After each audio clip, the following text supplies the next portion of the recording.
ஒவ்வொரு மாத பௌர்ணமியிலும் ஒவ்வொரு அபிஷேகம் ரொம்ப சிறப்பாக இருக்கும்.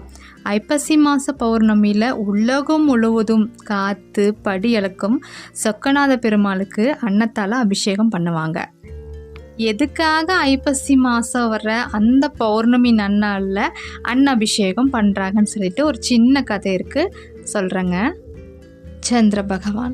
சந்திர பகவான் பார்த்திங்கன்னா அஸ்வினி முதல் ரேவதி வரையிலான தனது 27 மனைவிகிட்டையுமே ஒரே மாதிரி நடக்காமல் பாரபட்சம் காட்டினார். அதாவது ரோகிணி நட்சத்திரங்கிட்ட மட்டுமே ரொம்ப அன்பு செலுத்தினாங்க. மற்றவங்ககிட்ட பாரபட்சம் காட்டியதால் மற்றவங்க எல்லா நட்சத்திரங்களும் போய் தனது தந்தையான தட்சன்கிட்ட சொல்கிறாங்க. மாமனார் தச்சனால் உடல் தேயட்டும் என்ற சாபம் பெறுறாரு சந்திரன். சந்திரனுக்கு ஒவ்வொரு கலையாக தேய ஆரம்பிச்சிட்டே இருந்தது.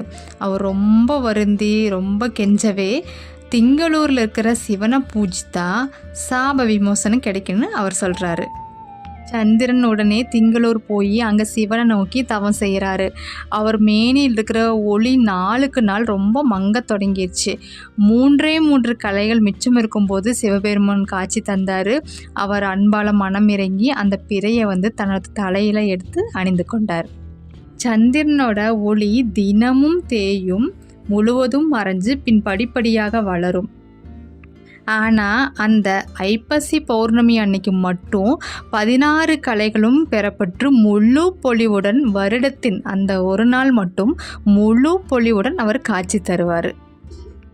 இது எப்போதும் நடக்கும் ஒரு சுழற்சியாகவே இருக்கும்னு சொல்லிட்டு சிவபெருமான் அருள் புரிச்சார். நவகிரகங்களில் சந்திரனுக்கு உரிய தானியம் பார்த்திங்கன்னா அரிசி. இதை உணர்ந்த நமது ரிஷிகள் பார்த்திங்கன்னா அந்த மாதத்தில் அன்னாபிஷேகம் செய்கிறது சிறப்புன்னு சொல்லி கண்டறிஞ்சு அதனை நடைமுறைப்படுத்தினாங்க. அதே மாதிரி இன்னொரு கதையும் இருக்குங்க. அது என்னென்னு பார்த்திங்கன்னா, சிவனுக்கே அன்னமிட்டவள் அன்னபூரணி.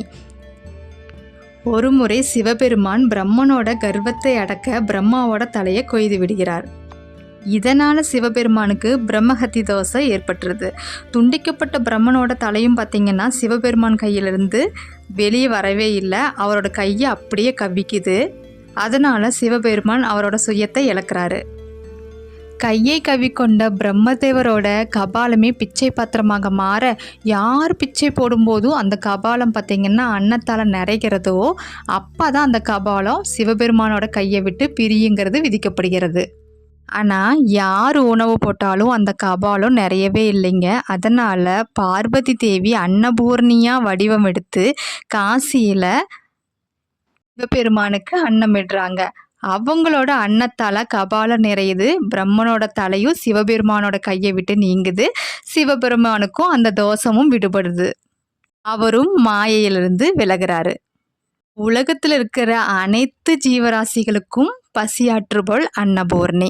சிவபெருமானுக்கும் அன்னமிட்ட இந்த தினம்தான் ஐப்பசி மாத பௌர்ணமின்னு ஒரு கதை சொல்லுது. உயிர்களை படைத்ததோடு மட்டுமல்லாமல் அவற்றுக்கான உணவையும் படைத்த ஈசனுக்கு நன்றி கூறும் விதமாக ஐப்பசி மாத பௌர்ணமியில் அனைத்து சிவாலயங்களிலும் அன்னாபிஷேகம் கோலாகலமாக நடைபெறும். சிவபெருமானுக்கு நடத்தப்படும் அபிஷேகங்கள் அத்தனையுமே 24 நிமிடங்களில் நிறைவு செய்ய வேண்டும். ஆனால் ஐப்பசி பௌர்ணமி அன்னைக்கு நடத்தப்படும் அன்னாபிஷேகம் மட்டுமே 1.5 மணி நேரம் சிவபெருமானோட திருமேனியை அலங்கரிக்கும். சுத்தமான பச்சரிசியில் அன்னம் சமைச்சு நன்கு ஆற வைத்து பிறகு பார்த்திங்கன்னா சிவலிங்கத்தின் மேலிருந்து கீழாக அன்னத்தால் முழுவதுமாக மூடுவார்கள். இந்த அன்னாபிஷேகத்தை தரிசனம் செய்பவர்களுக்கு வாழ்க்கையில் அன்னத்துக்கு குறைவென்பது இருக்காது. அதே மாதிரி இந்த அன்னாபிஷேகத்தை கண் குளிர தரிசிப்பவர்களுக்கு சொர்க்கம் கண்டிப்பாக நிச்சயம் சொல்கிறாங்க. ஒரு அன்னாபிஷேகத்தை தரிசனம் செய்வது கோடி லிங்கங்களை ஒரே நேரத்தில் தரிசனம் செய்த புண்ணிய பலனை. அன்னாபிஷேகம் அன்னைக்கு ஒவ்வொரு அரிசியிலையுமே சிவபெருமான் இருக்காருங்கிறது ஐதீகம். அவன் அருளாலே அவன் தாள் பணிந்து அவன் அருளை பெறுவோம். ஓம் நமச்சிவாய. வாழ்க்கை வாழ்வதற்கே வாழ்ந்து காட்டுவோம். தேங்க்ஸ் ஃபார் வாட்சிங்.